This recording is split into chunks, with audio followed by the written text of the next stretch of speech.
अगर आपने इस वीडियो को खोला है तो मैं ये समझती हूँ कि आपके आसपास भी ऐसे लोग हैं जिनसे बात करके पीस कहीं खो जाता है और उनसे बात करने के बाद उनकी सारी बातें दिमाग में बस घूमती रहती है।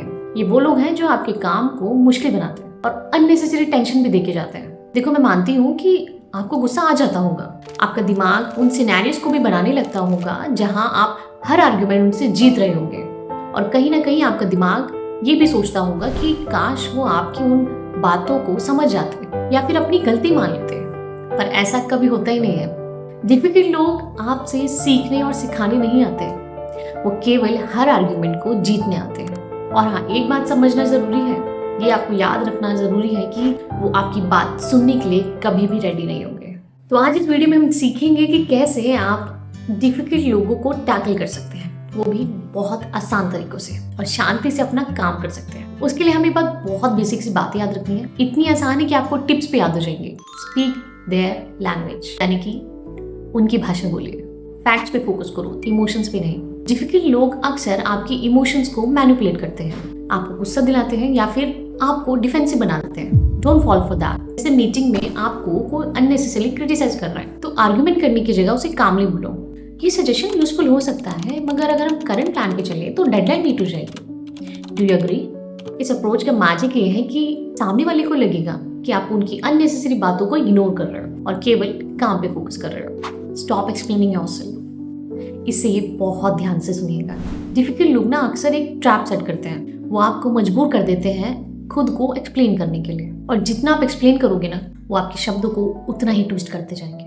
अगली बार जब आप इस तरह के किसी सिनेरियो में फंस जाएं, simply answer them, I have made this decision based on XYZ problem. अगर आपके पास कोई बेहतर ऑल्टरनेटिव है तो बताइए, वरना let's just move forward. Short, clear, with no extra drama. अगर आप अभी भी इस वीडियो से जुड़े हैं तो मेरे पास आपके लिए एक बहुत स्ट्रॉन्ग टूल है, master the art of silence. जितना सुनने में आसान उतना ही करने में मुश्किल, लेकिन ये एक अंडररेटेड टैक्टिक है। डिफिकल्ट लोग अक्सर आपका रिएक्शन देखना चाहते हैं, लेकिन अगर आप काम रहो और उनकी सभी फिजूल की बातें बिना किसी रिएक्शन के बस सुनते रहो तो उनका दिमाग अपने आप ही ओवरथिंक करने लगता है। अब जैसे कोई रूड कमेंट करे तो बिना किसी रिएक्शन के 1 मिनट के लिए उन्हें देखो, स्माइल करो और बोलो thanks for sharing. Believe me, उनका सारा ड्रामा वहीं खत्म हो जाएगा। ऑफिस पॉलिटिक्स या अननेसेसरी इश्यूज को टैकल करने का एक बेस्ट सोल्यूशन होता है बातों को रीडायरेक्ट करना। जब सामने वाला किसी इररिलेवेंट बात पे उलझ रहा हो तो आप उसे वापस प्रोडक्टिव टेरिटरी पे ले आइए। जैसे कोई मीटिंग में इररिलेवेंट बातें बोल रहा है तो आप उसे बोल सकते हैं कि I think we are moving off track, let's focus on solving this problem. इससे ना सबको एक स्ट्रॉन्ग मैसेज आता है कि आप काम पे फोकस रहो और अननेसेसरी बातों को टॉलरेट नहीं करोगे।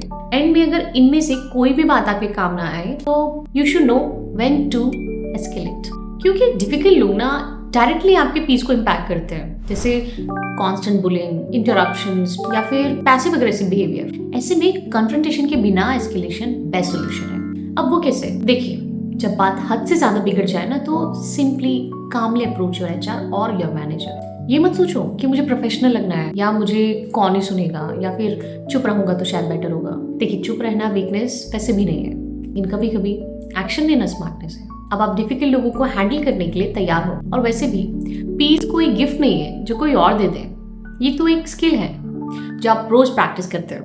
एंड में एक बात याद रखना कि आप किसी के भी बिहेवियर के लिए रिस्पॉन्सिबल नहीं हो, बस अपने एक्शंस के लिए हो।